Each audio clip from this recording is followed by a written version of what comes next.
ओहो साथीहरुलाई फाइनलले हाम्रो अब यात्रा सुरु हुँला है साथीहरु।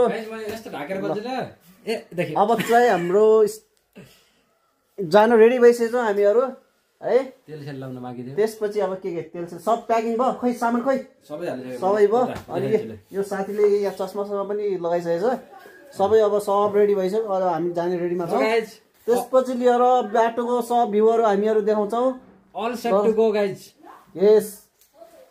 अनि यहाँ हाम्रो साथी ल राम्ररी बस्नु है साथी। ओ ल है साथीहरु, अब अहिले कति बज्यो भन्दाखेरिमा ठ्याक्कै 12:30 बज्यो। हामी 11 बजे हिँडेको, ठ्याक्कै दोलालघाट आइपुग्यौँ हामी। दोलालघाट भन्दा हल्का अगाडि आइपुग्यौँ। 12:20 आउँछ ल। अब 12:20 पुग्न लगभग 1 घण्टा लाग्छ अब हामीलाई यहाँदेखि। अनि त्यसपछि के हुन्छ हामी हजुरलाई देखाउँछौँ। अब यहाँ यस्तो छ, हामी चाहिँ यो ठाउँमा छौँ है। यसरी आएको हामी यहाँबाट यसरी जाने। अब यसको हैन फ्राइड है ल। हेलो ल साथीहरु, अब हामी चाहिँ अहिले 12:20 आइपुग्यौँ है। हामी हिँडेको 2 घण्टामा हामी 12:20 आइपुग्यौँ। अनि त्यसपछि अहिले चाहिँ हामी यसो चिसो खाँदैछौँ। उता मेरो बाइक पनि छ। त्यो खोला देखा कति राम्रो बगाएको छ। चेस अनि उता त्यो खोला राम्रो कति राम्रो बगाएको छ। अनि हामीले यो पसलमा चाहिँ खाएको यस्तो छ। यहाँ चाहिँ अब यहाँ चाहिँ हाम्रो होली लागिरहेको रहेछ। आज होलीको दिन होली लागिरहेछ। हामी चाहिँ अब यसरी जाने हो साथीहरु। हामी बीच बाटोमा आइपुग्यौँ है। एकदम राम्रो ठाउँ रहेछ यहाँ चाहिँ। अब यहाँबाट लगभग अब आधी घण्टामा चाहिँ हामी आधी घण्टामा पुग्छौँ हामी चाहिँ दाक्लाङ भन्ने ठाउँमा। यहाँ चाहिँ कस्तो राम्रो झर्ना रहेछ। माथिबाट आएको छ, माथिबाट आएको रहेछ। अनि यहाँ चाहिँ कस्तो नेचुरल पानी आएको रहेछ। मिठो पानी, सफा पानी, स्वच्छ पानी, एकदमै राम्रो, एकदमै राम्रो। मौसमले पनि साथ दिएको छ अहिलेसम्म त। यो झर्ना, यो पानी, how you are feeling? यो ढुङ्गा, how you are feeling? I am feeling so cool bro. ठिक छ हैन अहिले जोस् अब। अनि यहाँ चाहिँ कस्तो भन्दाखेरि यहाँ चाहिँ कस्तो राम्रो म हजुरहरूलाई देखाउँछु है एउटा। यहाँ ट्याक्कै अगाडि चाहिँ यस्तो छ कि यहाँ चाहिँ यसरी बाख्राहरू चढ्दा रहेछन्। अनि यो चाहिँ माथि कस्तो मजाले हेर्नुहोस् त, कस्तो मजाले झर्नाहरू आएको छ। यो कहाँबाट कति हाइटबाट आएको होला यो। एकदमै रमणीय, एकदमै त्यही भएर मान्छे आउँदो रहेछ नि। हो, दृश्य चाहिँ एकदमै रमणीय रहेछ यो वरिपरि पानी झर्रा हैन के अरे चिल्लो भएको के पुरै सिन्धुपाल्चोकको बाटो चाहिँ जो धुलो रहेछ। अलि बाटो चाहिँ धुलो तर रमाइलो। जो एक्सपिरियन्स चाहिँ राम्रो छ। यस्तै छ साथीहरु। अब हामी चाहिँ उता पुगेपछि फेरि हजुरहरूलाई देखाउने कोसिस गर्नेछौँ। जोस् मौसमले अहिलेसम्म त साथ दिइरहेछ, अब फेरि पनि साथ दियोस् हैन। घाम मजाले लागिरहेको थियो। अब माथिको बादल पनि खासै छैन। वेदर चाहिँ क्लिनै छ अहिलेसम्म। Hope for the best. ल गाइज, फाइनल्ली हामीहरू चाहिँ दाक्लाङ आइपुग्यौँ है। अब दाक्लाङ आइपुग्यौँ। अनि दाक्लाङबाट चाहिँ अब हामी चाहिँ यसरी यताबाट यसरी गयो भने चाहिँ हाम्रो ल यहाँ चाहिँ होली हुँदैछ है। होली यहाँबाट तल गयौँ भने चाहिँ हामी बस्ने ठाउँमा बगानमा पुग्छौँ। अनि योबाट यता चाहिँ तातो पानी जाँदो रहेछ क्या, चाइना बोर्डर। यहाँबाट माथि अब हाम्रो भोलि भ्याएसम्म जाने चाहिँ प्लान चाहिँ गरेको छौँ। अब लेट्स सी के हुन्छ। अब यहाँ चाहिँ रमाइलो भइरहेको। यहाँ चाहिँ हाम्रो पानी छ नि। यो भिडियो आछ नि हैन, यो हो नि त यसको भिडियो आएको।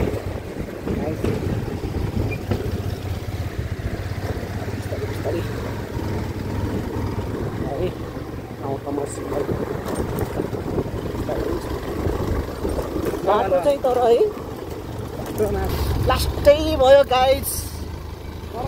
थकित भइयो छ, पछाडि बसियो छ है। तर त्यो वाला उस्वाला भएन यार मलाई त। के खत्रै राइड गरेर सधैँ राखेन।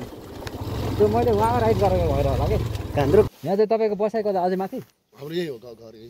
घरै यो यहाँ चाहिँ अनि सरसामानहरू कताबाट ल्याउने काठमाडौँबाट कि चाइनाबाट ए 12-20बाट चाइनाबाट नि सामान ल्याउनुहुन्छ नि तपाईँहरू तपाईँहरूलाई किलोमिटर छुट छ उता जानुलाई के भन्छ तल मेन रोडबाट होइन तातो पानी तपाईँहरूले यहाँको छुट्टै यहाँको लोकललाई जानु दिन्छ होइन त्यो के अरे border पारी लिपिङमा border पारी बोर्डरमा दिन्छ कति पहिला त दिन्थ्यो आज चाहिँ कार्ड चाहिएछ भन्छ त्यहाँको है कार्ड चाहिएछ भन्थ्यो पहिला त जान्थ्यो हामी पहिला त पारी गएर सामान ल्याउँथ्यो जस्तो अब भोर्काहरू भयो यस्तो चिजहरू खाने मालहरू यसरी लिन्छ दसैँ अब लिन्छ दिन्थ्यो आज दिँदैन भन्छ कि कार्ड चाहिएछ अरे त्यसो भए ल थ्याङ्क यू दाजु हस् हुन्छ थ्याङ्क यू हामी लाग्यो हामी काठमाडौँबाट आएको अनि धेरै जान्छ यसमा आज त बाइकमा हजुर 100-150 जान्छ नि मान्छे है धेरै जान्छ मान्छे बहुत दाइ है हस् हस् थ्याङ्क यू दाइ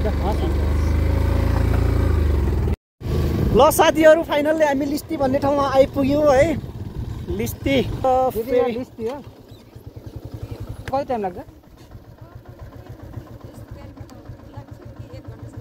1 घन्टा बगान भन्नाले बाटो खराब छ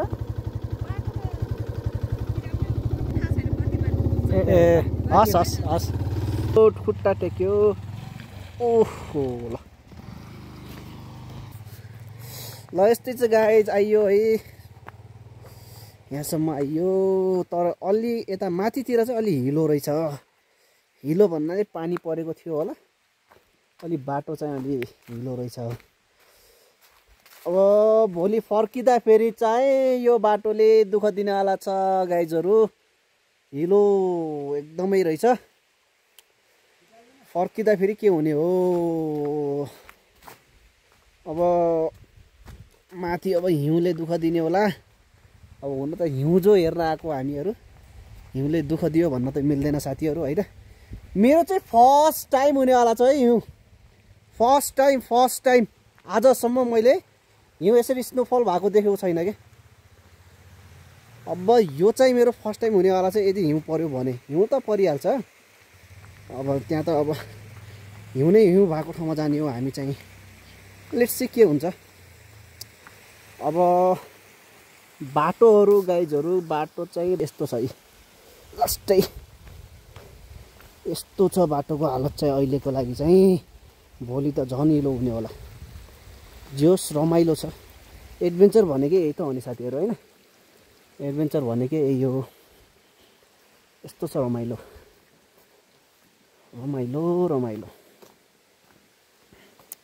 अब जे होस् बाटो साथीहरू बाटोमा चाहिँ पानी परेन त्यही रमाइलो भयो है खासै दुःख चाहिँ भएन अब चाहिँ हामी चाहिँ पुग्छौँ होला 20-30 मिनट बढी लाग्यो आधा घन्टा लाग्छ होला हामीलाई हामी बस्ने ठाउँमा पुग्नको लागि and we have already told हामी त्यहाँ आउँछौँ बस्छौँ र खानासाना पनि भनिसकेको छौँ अर्डर गरिसकेको छौँ त्यहाँ जाने बित्तिकै एकजना दिदीको छ रेस्टुरेन्ट त्यहाँ बस्ने हो अनि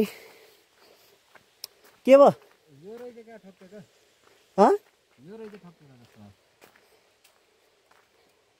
त्यो अलि तेरो तल छ क्या अनि हाम्रो यसले चाहिँ दुःख दियो यो चाहिँ एकदम ठोक्किने रहेछ क्या यो बाइकको तल चाहिँ ठोक्किने रहेछ यो डिस्टेन्स सायद ठोक्किने रहेछ लागौँ अब अनि के छ त कस्तो हुँदैछ ड्राइभिङ कस्तो भयो राइडिङ कस्तो एडभेन्चर है गाइज एडभेन्चर एकदम एडभेन्चर भइरहेको आजको राइड बब्बाल मजा आइरहेछ भ्यू पनि हेरिरहेछ चिसो खासै छैन जति एक्सपेक्टेसन थियो त्यति चाहिँ रहेन चाहिँ चिसो चाहिँ अब माथि गए यस्तो वाइल्डै चिसो छ गाइज होइन यहाँसम्म चाहिँ जस ठिक छ नर्मलै छ त्यस्तो वाइल्ड चिसो भन्ने छैन जस माथि गए जस्तै हिउँ छ गाइज भोलि टक्क हामी हिउँ देखाउँछौँ ल साथीहरू अब फेरि पनि हामी अब यहाँबाट कन्टिन्यू गर्छौँ आफ्नो ट्राभल यात्रा ल गाइस फाइनल्ली आइयो बगाम हामी आयौँ फाइनल्ली है अनि अब चाहिँ हाम्रो बस्ने चाहिँ कता हो फोन गरिन्छ ल केटा उता फोन गरिहाल अनि होमस्टेमा बस्ने कता घर बस्नु यो के हो क्यामेरा अलिक त ल best facilities of fooding and lodging ल आइयो फाइनल्ली गाइजहरू यही हो बगाम हामी बस्ने ठाउँ अब यहाँबाट अब हामी भोलि चाहिँ हाइक सुरु हुन्छ हाम्रो भैरवकुण्डको भोलि 2 बजे बिहान राति भैरवकुण्ड हाम्रो हाइक सुरु हुन्छ। ए साथी नाच्न लागिसक्यो, नाच्यो।